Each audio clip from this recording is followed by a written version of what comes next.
For those of you who want to see how a high efficiency furnace works, unfortunately, I took this one all apart before realizing, hey, I should have made a video. So here are all the parts, but I'm going to try to put it together for you and try to show you exactly how it works, and then take it apart piece by piece so you get a little bit of an understanding, and then you see what kind of wear. This is a carrier unit. It was 22 years old, and I'm going to show you in a bit. Okay, so I pieced this back together. I bet you if I gave it one quick kick, it would probably just fall apart. So there's not much to taking it apart, and I figured, why not? Not every day you get to take apart your furnace, right? So for those who are curious, or those who have a unit and trying to figure out how certain things works, this might be helpful to you. So I'll just run through it here before I start disassembling it. So this control board, this is your computer's brain, right, was mounted under here, basically. And the wiring harness goes up through here and then connects to everything that you see is cut off here. And I'm going to describe all these pieces. So let's just get this out of the way. And this is your switch. There's a door, usually a door on this here as well. And that door presses on this switch to prevent, to kill power to the unit in case someone's servicing it or whatever. So let me just put that module to the side here. This is your inducer motor, okay? This is a high efficiency 94% furnace.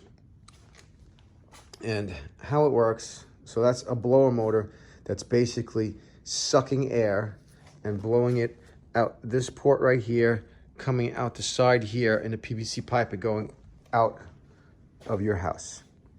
So here's the internals here, in case you've never. On top of here, you would see your coil for your air conditioning unit. So and down on the bottom here is your blower. So your blower is blowing straight through the unit, through your coils in the summertime, and into your house on a forced out air system. So I'll show you in a bit, but flame shoots through here and goes down the passage, and it keeps getting thinner, right? And when I take it apart, you'll be able to see. Then it goes into a manifold, then it goes into the secondary heat exchanger, which is down there, and you'll see that in a minute, right? All that to try to capture all the heat that's coming out of the flames.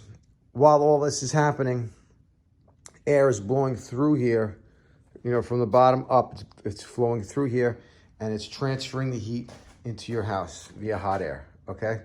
So your inducer motor here is what's pulling the flames. Flames start out here. You'll be able to see the flames in the sight glass here, okay? So they start out here. Let me just pop that off, okay? So you can get a good look. This is a sealed intake unit. Some units have a case that's sealed here, and then, you know, all this is open and it's just drawing air from a port that's up here. This particular unit had a sealed unit and the intake was over here. So you really couldn't see what was going on. So now when we took this all apart, the initial problem with this furnace is 22 years old, was that the blow motor, this one right here, it's an ECM motor, very expensive apparently, 16-pin variable speed motor. They were trying to charge me like $1,300 for the unit, and I just ended up buying a new unit for like $1,700 because it just didn't make sense to put that expensive part in a unit that's that old. So this could have been a potential issue. So now when I took the intake hose off, there was just all this debris on the intake, probably 70% covered, and you know, I could see that being an issue. I know the blower motor was faulty because when I took the end off, there was a resistor that was fried in there. So that was the code that it was flashing. Oh, and by the way, on these units here, you'll see LED lights, right? These LED lights will give you codes, and on the cover, basically get all these trouble codes. Where are the right spot over here? Oh, trouble codes are over here. You know, these trouble codes right here, based on the flashes to diagnose the machine. So it's kind of like almost like a car where it's self-diagnosing itself. Anyway, so this inducer motor, which it spins right here, all right, is kind of like a vacuum. Flame is being shot through here. This motor is sucking all the heat down through all those tubes, through the secondary heat exchanger, and then bringing it out here and expelling it through here, and it goes out into another PVC pipe, right? Because of that process, you get a lot of condensation. So there's condensation drain tubes, you know, in different locations here to a condensate pump that was hooked up to the side of the machine. So let me pull out the blower. See, some sort of pressure switch on the blower here, I think. I'm not sure what that particular switch is. So here's your blower. Okay, the motor would be usually attached on this side. Okay, it's got 4 holes there, and it's got a bracket like that you attach the blower motor into this, and it makes the wheel spin. So now you know what the blower housing looks like. It goes right there, and it blows the motor through the machine. This is your gas valve. Your gas valve is getting a signal from multiple different sensors. So first sensor, you see one right here. This is a flame sensor. It's a rod that goes in the middle of the flame. Let me take it out for you so you can see it a little better, right? Flame sensor. So if this rod, sometimes this could be the problem for your unit shutting off or whatever. This rod is dirty. Take some steel wool, clean it off, put it back in, and you might get lucky with a real quick fix. This senses your flame. If it doesn't see flame, it shuts the unit down. Once it sees this, it can continue. Let's put that aside. Then, here's another safety device. This one is called a rollout switch. If it senses flame or heat in this area of the combustion chamber, it's not combustion chamber, this of the intake, then it will shut the unit down as well. So your gas valve is what's controlling gas flow to here. It doesn't want to put gas into your house without an actual flame. So there's a number of different safety things. There's also these are pressure switches here, okay? Right here, these are pressure switches. Another safety device.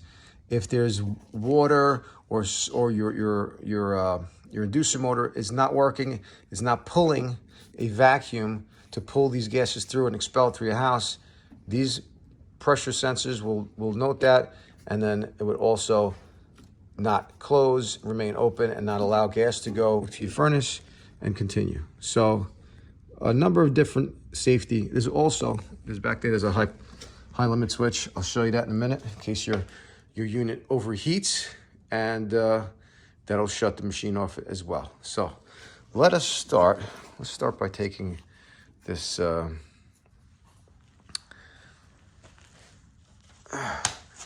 let's take this gas valve out here. So, all right, hopefully it doesn't fall. Sorry, doing one hand. So, all right, gas valve basically unclips. There's only 2 screws holding it in. Your gas valve's connected right there with a gas line going out the side of the unit, and now your gas valve is out. So now you can see your tubes where your gas is induced to and being pulled through, and you'll see flames shooting through there. So let me see now if I can get this whole. Let's see. Now let's take this thing off here. So, all right. So this is the air intake tube. Taking that off, and you can see. I mean, I added a little bit extra leaves or whatever, but this thing was really, when I took the intake pipe off, it was really high up there, you know, so I don't think it was getting the correct amount of oxygen, but the unit was still working. You know, I'm sure that thing was clogged like that, and it was still working before the blower motor blew out. Okay, so here you have your high limit switch, basically a switch that sits in the middle of the unit. You're probably gonna see from the top side over here. I don't know if you could see it. You see that blue with the sensor over there? So it's sitting in the middle of all this stuff here. And if this overheats, like it's getting too hot because the blower's not spinning hot enough or something like that, and it gets too hot, or there's some sort of restriction somewhere, it's gonna shut the unit down. And that just sits right in the middle there. And it's basically the sensor's on the bottom side because the air's gonna be blowing up through. And then once it senses it's too hot, it'll shut the unit down. Now the safety sensor off to the side. Okay, here, right up in here, you'll find And this is just very, very similar to the igniters on your home stoves and dryers, stuff like that. You know, they glow. And it's probably also, should it not sense the correct voltage, will not allow the gas valve to open. So that'll glow, and then it'll ignite your gas off to the side. All right, so now here's your inducer motor. I think it's time to get this one out here too. So let's zip this one out. I can only have one screw holding this thing in anyway. There it goes. Let me pull this bad boy out, and then you can see the backside. So it's basically, you can see the impeller here. All right, it's just sucking through that little hole there and blowing out. You can't really see here. Let's see if you can see the impeller in there. There it goes. A little bit of light. It's spinning, pulling through this heat exchanger here. When I get down further into it, you're gonna see how that's connected to the heat exchanger. All right, so let's take this little box off here. Let's get this thing off the top first. We can expose more. Well, this thing's really coming apart, right? You see, blower motor, everything is just shooting down. All right, give me a second. Get this off here. Oh, that came off pretty easy.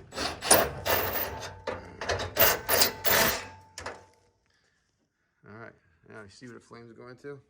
Right in there.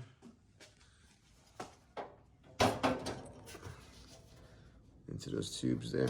I have to get some other. All right, so let's get this off. There's some debris there.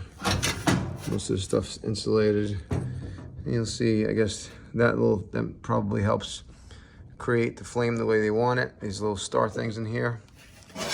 Let's get that off to the side. Burner box. And here we have, hold on, let me get a flashlight. All right, so let's see if you can see. I don't know if you can. Might be too bright, but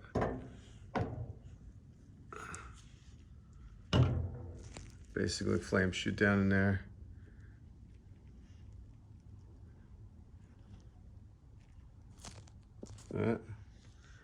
It's hard to see, but you see, I don't know if this will come out, but whatever. That's basically inside of the tubes there. You can even see some rust. These are not really, they say these units use 10 to 15 years. They last. This one was 22. Might have gone a couple more years, but it's really not heavy duty steel here. Really surprised, honestly. You know, for it to be flaming, you could see on the outside how it's scorching, you know, where the hot spots are on these tubes here, you know. So, all right, so let me just take this front piece off and be able to see the heart of this furnace. All right, so now these burner tubes are held in by just little screws. Everything's pretty much screwed together. Nothing really welded or anything like that. It's really kind of not one of those things. I mean, I've had some furnaces that lasted me, or at least. All right, so now everything's pretty much screwed together. This is screwed to the side with different brackets and things of that nature. So just a million screws. Let's get this off here. Off that to the side. Now you could see a little bit better. Okay, you could visualize from what you've seen already. The flames are shooting through here. Okay, the fan, the inducer motor is sucking through here, right?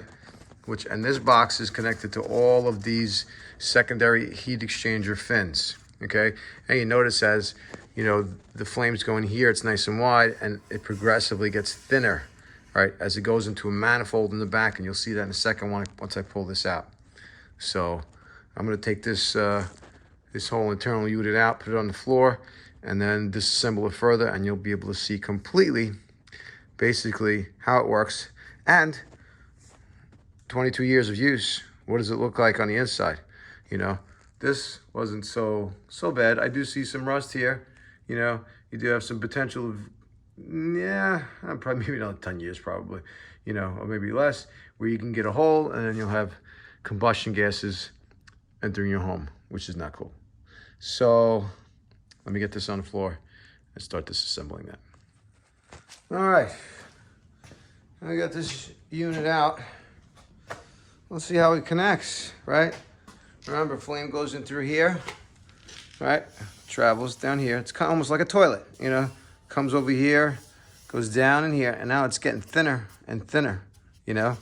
It's get more, and these ridges here are probably to create more surface area, you know, to catch the heat.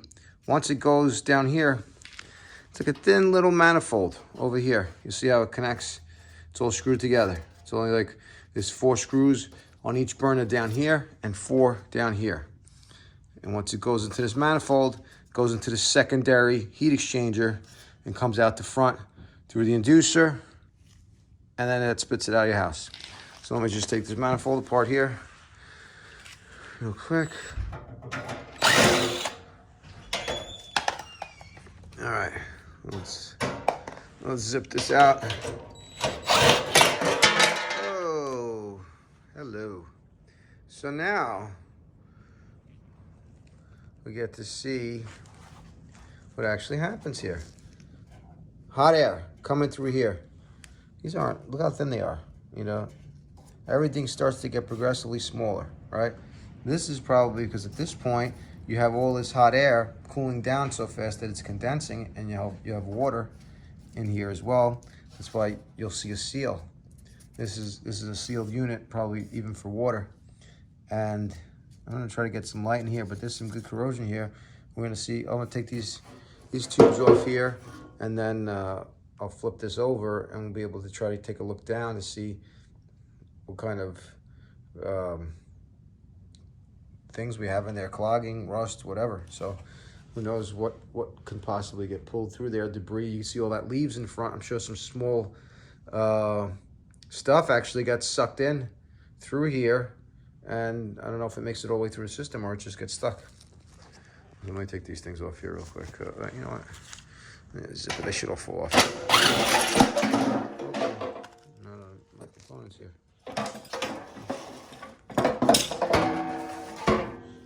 These guys out of the way because save them for spare parts. All right, that one was loose anyway.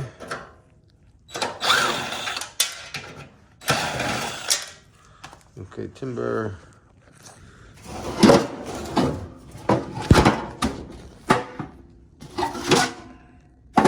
There you go. That's what these bad boys look like.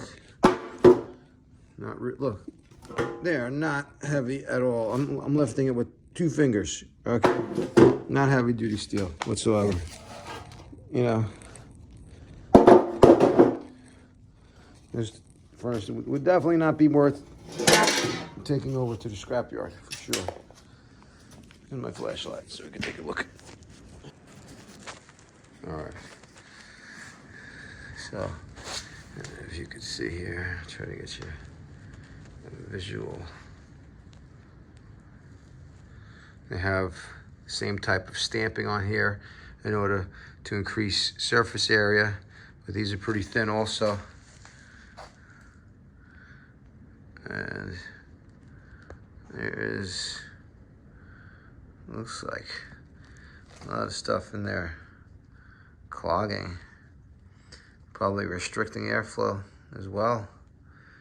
And I mean, the outside of those fins don't look rusted, but the inside here sure does, you know.